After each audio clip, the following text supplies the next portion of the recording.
Welcome back to വിസാൽ media. ഞാൻ ഫക്രുദ്ദീൻ പന്തവർ. ലോകത്തുള്ള കോടിക്കണക്കിന് മുസ്ലിം മതവിശ്വാസികൾ ഏറെ ആദരവോടുകൂടി കാണുന്ന ഒരു വിശുദ്ധ ഭവനമാണ് പലസ്തീനിലെ മസ്ജിദുൽ അഖ്സ. ഈ മസ്ജിദുൽ അഖ്സ തന്ത്രപൂർവ്വം തകർക്കാനുള്ള ശ്രമങ്ങളാണ് ഇപ്പോൾ ഇസ്രയേലി സർക്കാർ ആരംഭിച്ചിട്ടുള്ളത്. ഞെട്ടിക്കുന്ന വിവരങ്ങളാണ് പുറത്തു വരുന്നത്. അതായത് ഈ പള്ളിക്കടിയിലൂടെ ചില തുരങ്കങ്ങൾ നിർമ്മിക്കാം. ആ തുരങ്കങ്ങൾ നിർമ്മിച്ചിട്ട് അവിടെ പഠനങ്ങൾ നടത്തണം. അതാണ് പേര്. കാരണം ഈ ഓൾഡ് ജെറൂസലേം സിറ്റിയിൽ പഠനങ്ങൾ നടത്താൻ തുരങ്കങ്ങൾ നിർമ്മിക്കണം എന്ന് പറഞ്ഞിട്ട് ഈ പള്ളിയുടെ അടിത്തറ തകർത്തിട്ട് അവിടെ ഒരു ജൂത സരംഗവും നിർമ്മിക്കണം. ഇത് വർഷങ്ങളായിട്ട് ജൂത തീവ്രവാദികൾ, തീവ്ര സയനിസ്റ്റുകൾ മുന്നോട്ട് വെക്കുന്ന ഒരു ആശയമാണ്. ഈ ആശയം പ്രാവർത്തികമാക്കുന്ന ഒരു അവസ്ഥയിലാണ് ഇപ്പോഴുള്ളത്. വലിയ മുന്നറിയിപ്പാണ്. പക്ഷേ അറബ് രാജ്യങ്ങൾ കണ്ടില്ലെന്ന് നടിക്കാണ് ഈ സംഭവം. അൽ അഖ്സ പള്ളി നിർമ്മിച്ച് അവിടെ പുതിയൊരു ജൂത ക്ഷേത്രം നിർമ്മിക്കണമെന്നാണ് തീവ്രവാദികൾ, സയനിസ്റ്റുകൾ ആഗ്രഹിക്കുന്നത്. അതിനുവേണ്ട പദ്ധതികളൊക്കെ അവർ ഒരുക്കിയിട്ടുണ്ട്. അതിനായുള്ള നീക്കങ്ങൾ കഴിഞ്ഞ കുറച്ച് വർഷങ്ങളായിട്ട് ഊർജിതമായിട്ട് നടക്കുന്നുണ്ട്. അതൊരു വശത്ത് പുരോഗമിക്കുന്ന ഇടയാണ് അൽ അഖ്സയുടെ നിലനിൽപ്പ് തന്നെ അപകടത്തിലാണെന്ന് റിപ്പോർട്ട് കഴിഞ്ഞ ദിവസം പുറത്തു വന്നത്. അൽ അഖ്സ മസ്ജിദിന് ചുറ്റും ഇസ്രയേൽ നടത്തുന്ന ചില ഖനന പ്രവർത്തനങ്ങളുണ്ട്. ഇത് പള്ളിയുടെ അടിത്തറ തന്നെ തകർക്കുന്ന രീതിയിലാണ് എന്നാണ് പുറത്തു വരുന്ന റിപ്പോർട്ടുകൾ. അൽ അഖ്സയുടെ നിലനിൽപ്പ് തന്നെ ഭീഷണിയിലാണെന്നും ഈ നിലക്ക് പോയാൽ ആ ഓൾഡ് ഇസ്രായേലിന്റെ ജെറൂസലേം എന്ന ഓൾഡ് സിറ്റിയിലെ ഒരുപാട് പള്ളികളും അതോടൊപ്പം ഈ ഒരു അൽ അഖ്സ മസ്ജിദും ഒക്കെ തകരുന്നൊരു സാഹചര്യമാണ് ഉണ്ടാകുന്നതെന്നാണ് അദ്ദേഹം നൽകിയ മുന്നറിയിപ്പിലുള്ളത്. അൽ അഖ്സ പള്ളിക്ക് കീഴിലൂടെ പല സ്ഥലങ്ങളെ ബന്ധിപ്പിക്കാനുള്ള തുരങ്കങ്ങൾ നിർമ്മിക്കാനാണ് ഇസ്രായേലിന്റെ തീരുമാനം. കിഴക്കൻ ജെറൂസലേമിലെ പുണ്യസ്ഥലങ്ങളുടെ മേലെ ഇസ്രായേലിന്റെ നിയന്ത്രണം സ്ഥാപിക്കുകയാണ് ഇതിലൂടെ ലക്ഷ്യം. ഈ കിഴക്കൻ ജെറൂസലേമിൽ ഒരുപാട് മുസ്ലിം പുണ്യസ്ഥലങ്ങളുണ്ട്, ജൂതരുടെയും പുണ്യസ്ഥലങ്ങളുണ്ട്. ഇതിൻ്റെയൊക്കെ നിയന്ത്രണം ഇസ്രായേലിന് പൂർണ്ണമായിട്ട് കിട്ടണം. ഇതാണ് ഇവരുടെ ലക്ഷ്യമുള്ളത്. സത്യത്തിൽ ഈ ഒരു സ്ഥലം വെസ്റ്റ് ബാങ്കിൽ അടങ്ങുന്ന ഈ സ്ഥലം ഇന്ന് പൂർണ്ണമായിട്ട് ഇസ്രായേലിന്റെ കൈകളിലല്ല. അപ്പൊ അവർക്ക് ഇത് കയ്യിൽ കിട്ടണം. അതിനിടയിൽ എന്ത് വേണം? ഈ പള്ളി തകരണം, എന്നിട്ട് അവിടെ അവർക്കൊരു ജൂതക്ഷേത്രം നിർമ്മിക്കണം. ആരാണ് ഈ പള്ളിയെ കാവൽക്കാരായിട്ട് ഉണ്ടാവുക? 6ാം നൂറ്റാണ്ടിൽ ഇസ്ലാം മതം വന്നതോടെ അവിടുന്ന് ഇങ്ങോട്ട് ഇതുവരെ ആ ഒരു പള്ളിയോ കേന്ദ്രങ്ങളോ ജൂതർക്ക് കൈവശം കിട്ടിയിരുന്നില്ല. ക്രിസ്ത്യൻ വിഭാഗം കുരിശുയുദ്ധക്കാലത്ത് കൈവശം വെച്ചിരുന്നു. 100 വർഷത്തിന് ശേഷം അത് മുസ്ലിം വിഭാഗം തന്നെ സ്വലാഹുദ്ദീൻ അയ്യൂബിയിലൂടെ അത് തിരിച്ചു മോചിപ്പിക്കുകയും ചെയ്തിരുന്നു. ഇപ്പോൾ അത് 947 ഇസ്രായേൽ എന്നൊരു രാജ്യം രൂപീകരിച്ചു.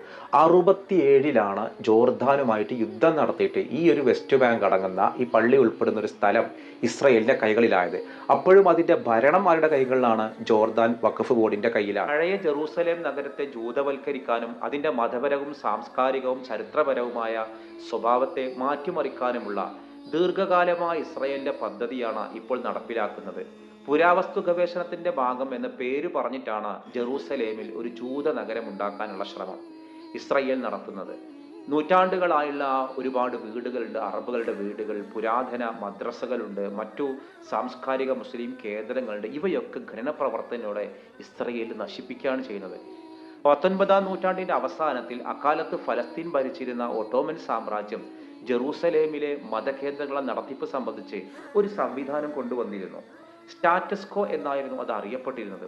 സ്വർണ്ണ താഴികക്കുടമുള്ള ഡോം ഓഫ് ദി റോക്ക്, അതായത് അവിടെ നിന്നാണ് ഹബീബായ നബി മിഅറാജിന്റെ രാത്രിയിൽ ആകാശ ലോകത്തേക്ക് ഉയർന്നു പോയത്. അവിടെയുള്ള വെള്ളി താഴികക്കുടം കൊണ്ട് നിർമ്മിച്ച തിബിലി പള്ളി, മറ്റു കെട്ടിടങ്ങൾ, കവാടങ്ങൾ ഉൾപ്പെടെ 1,44,000 ചതുരശ്ര മീറ്റർ വിസ്തീർണമുള്ള അൽ അഖ്സ പള്ളി സമുച്ചയം മുഴുവനും ഇസ്ലാമിക വഖഫ് ബോർഡിന്റെ കീഴിലാണ്. അതായത് ഇന്ന് ഇസ്ലാമിക വഖഫ് ബോർഡുള്ള ജോർദാന്റെ കീഴിലാണ്. അപ്പോൾ ആ പള്ളി വെസ്റ്റ് ബാങ്കിലാണ്, അതായത് ഇസ്രായേൽ അധീനപ്പെടുത്തിയ വെസ്റ്റ് ബാങ്കിലാണെങ്കിലും പള്ളിയുടെ ഭരണമുള്ളത് ആർക്കാണ്? ജോർദാനിലുള്ള വഖഫ് ബോർഡിനാണ്. അപ്പോൾ മുസ്ലിങ്ങൾക്ക് മാത്രമേ പള്ളിക്കുള്ളിൽ പ്രാർത്ഥിക്കാൻ അനുവാദമുള്ളൂ. മുസ്ലിങ്ങളല്ലാത്തവർക്ക് സന്ദർശിക്കാം. പക്ഷേ എപ്പോൾ, എങ്ങനെയെന്ന് വഖഫ് ബോർഡാണ് തീരുമാനിക്കുക. അത്ര ലളിതമായിരുന്നു അന്ന് ഒട്ടോമൻ സാമ്രാജ്യം ഉണ്ടാക്കിയ നിയമം. ഒപ്പം പള്ളിയുടെ നിയന്ത്രണം, പരിപാലനം, സുരക്ഷ, ഖനനം എന്നിവ ഉൾപ്പെടെ അത് മുഴുവനും വഖഫ് ബോർഡിന്റെ ഉത്തരവാദിത്തത്തിൽ മാത്രമാണ്. 1994 ജോർദാനുമായി ഒപ്പുവെച്ച സമാധാന ഉടമ്പടിയിലും ഇസ്രായേൽ ഇതെല്ലാം അംഗീകരിച്ചു പോന്നതാണ്. 2000 വരെ ഈ വ്യവസ്ഥകൾ ഇസ്രായേൽ അംഗീകരിച്ചതുമാണ്. പള്ളിക്ക് നേരെ എന്തെങ്കിലും ആക്രമണം ഉണ്ടായാൽ ആഗോളതലത്തിൽ മുസ്ലിം രാജ്യങ്ങളിൽ നിന്നുള്ള തിരിച്ചടി നേരിടേണ്ടി വരുമെന്ന ഭയമായിരുന്നു അതിന് പിന്നിൽ. പക്ഷേ ഇപ്പോഴങ്ങനെയല്ല. 2000 അന്നത്തെ ഇസ്രായേൽ പ്രതിപക്ഷ നേതാവായിരുന്ന ഏറിയൽ ഷാറോൺ 100 കണക്കിന് സുരക്ഷാ സേനയുമായി അൽ അഖ്സയിലേക്ക് പ്രവേശിച്ചതോടെ കാര്യങ്ങളെല്ലാം മാറി മറിഞ്ഞു. ശേഷം അൽ-അഖ്സയിൽ ഇസ്രായേലി ഭരണകൂടത്തിൻ്റെയും സൈനിസ്റ്റുകളുടെയും നിയമലംഘനങ്ങളുടെ ഒരു നീണ്ട പരമ്പര തന്നെ അരങ്ങേറി. പലപ്പോഴും ഒരു നിസ്കാരം തടസ്സപ്പെടുത്തി. പതിയെ പള്ളി കോമ്പൗണ്ടിന്റെ നിയന്ത്രണം ഇസ്രായേൽ സൈന്യം ഏറ്റെടുത്തു. ഇപ്പോൾ പള്ളി കോമ്പൗണ്ടിന്റെ നിയന്ത്രണം ആരുടെ കയ്യിലാണ്?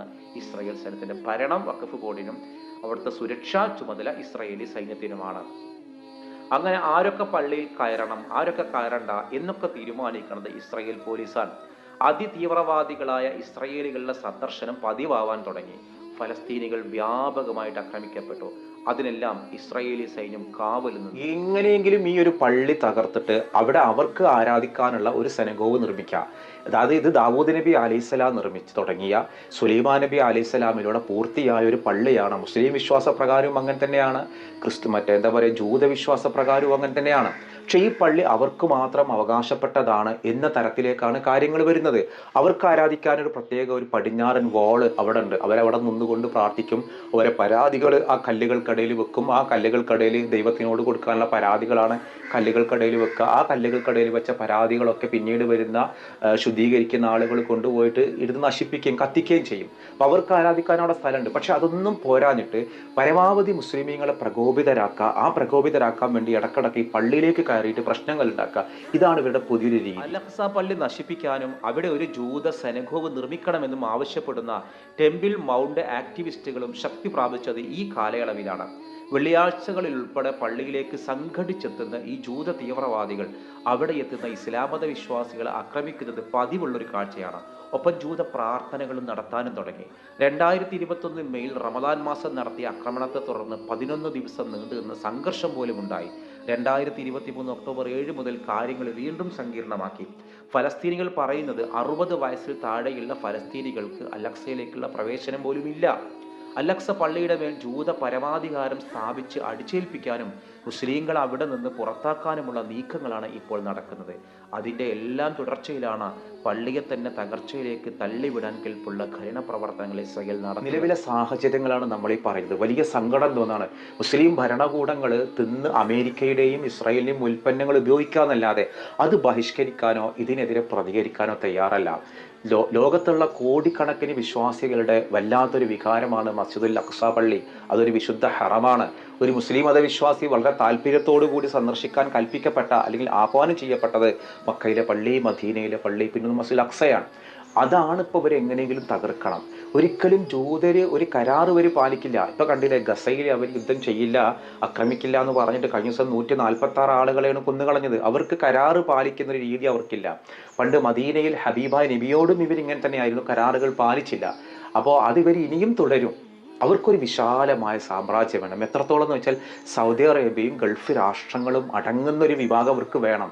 അങ്ങനെ പറയാൻ കാരണമുണ്ട്. കാരണം ഈ ഈജിപ്തിൽ നിന്ന് ഇവർ മൂസാ നബി അലൈഹിസ്സലാം ഇവരുടെ സമൂഹത്തെ രക്ഷപ്പെടുത്തിയിട്ട് ചെങ്കടൽ കടന്ന് പിളർന്നിട്ട് ഇവർ വരുന്നത് സൗദി അറേബ്യയിലെ ഭാഗങ്ങളിലേക്കാണ്.